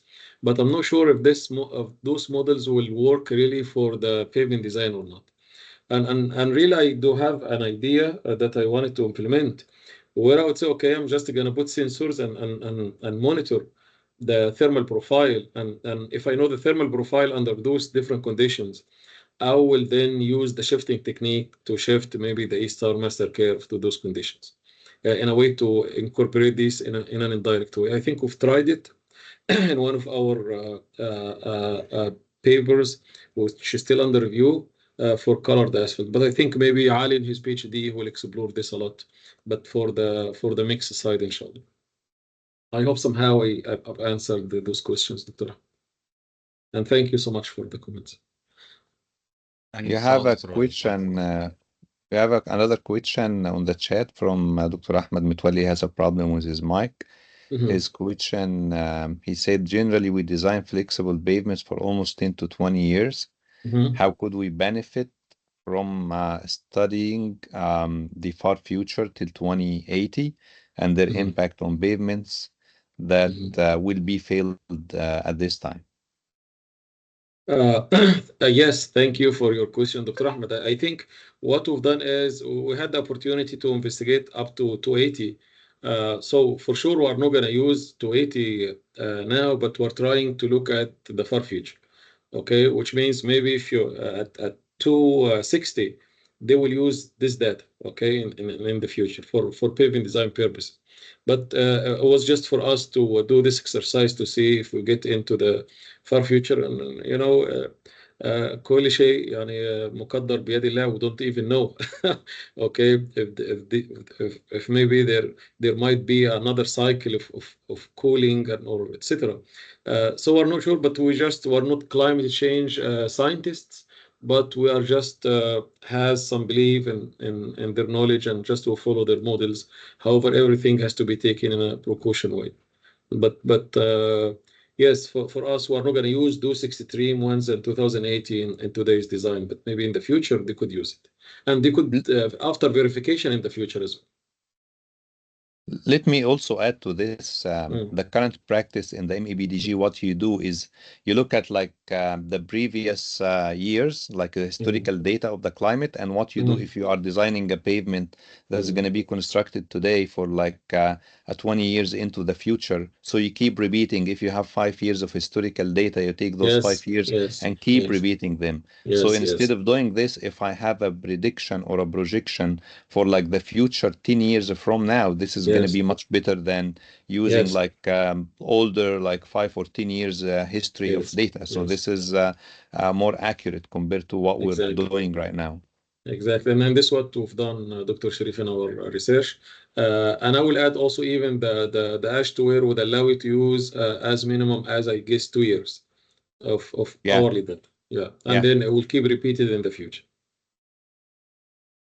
But like you and me, we know that even though we are using or like collecting this huge amount of climatic data, but what has been done in the MEBDG is he's just using like 5 temperatures, like his quantiles, like use like 5 quantiles only. So at the end of the day, I mean, the way we analyze this data has to be changed. In the MEBDG. Yes, maybe with the increasing computational analysis, the speed of the computers, yes. So maybe instead of 5, I know we can't take it on hourly basis. Otherwise, you remember this example that this will take how many years in analyzing one pavement structure. This used to be an example we used to give. But yes, maybe like 10 times, 10 intervals or 10 temperature per month or 30. One for each day. I think now, because now I could see that the calculation time using the initial version, if you remember at ACU, now it is down from 20 to 25 minutes to now 3 to 4 minutes. Okay, with the version we have and computers we have, which means in the near future, maybe instead of only 5 quantiles, we could have it maybe up to 20, 30 intervals instead of only 5 per month. Yes, I do agree. Excellent. Any other questions? One final question.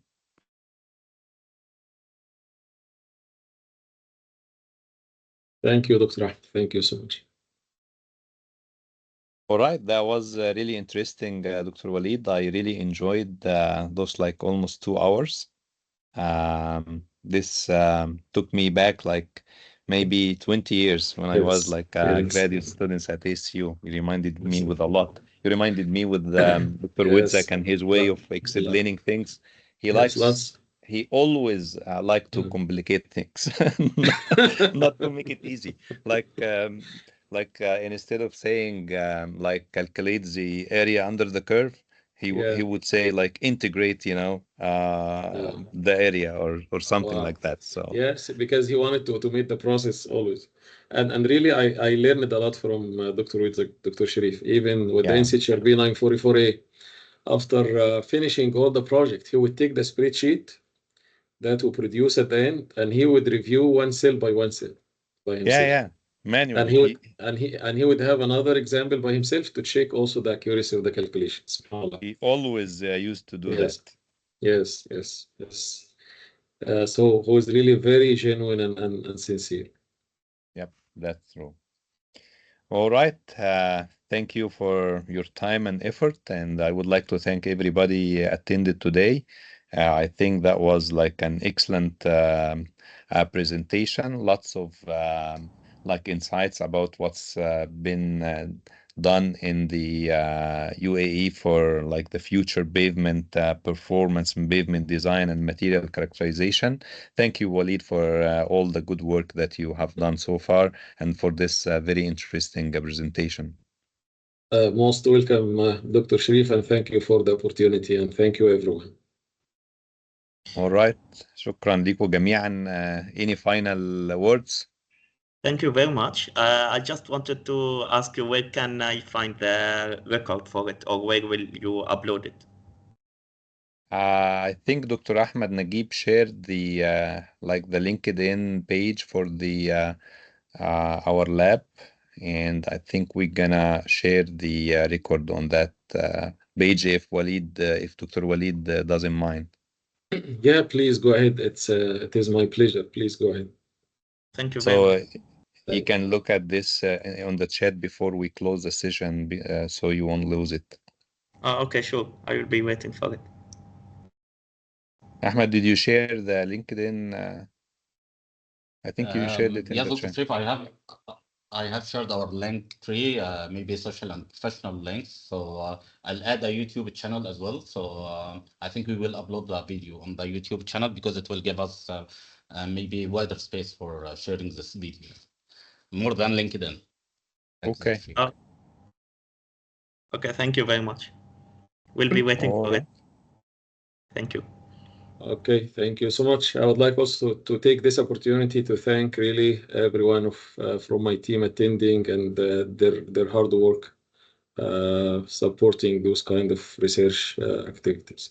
And then thank you, everyone. Thank you also students from Egypt, American University. Dr. Moram, it's a pleasure to meet you today and talk to you. And also my beloved ones, the Mansoura University students. I really missing you and really I wish you all the best, inshallah. And please let me know anytime if you need any support and help. We always gonna be there to help you out, inshallah. Thank you so much. All right. شكرا دكتور وليد. شكرا لحضراتكم جميعا. شكرا دكتور شريف. Thank you everyone. Thank you.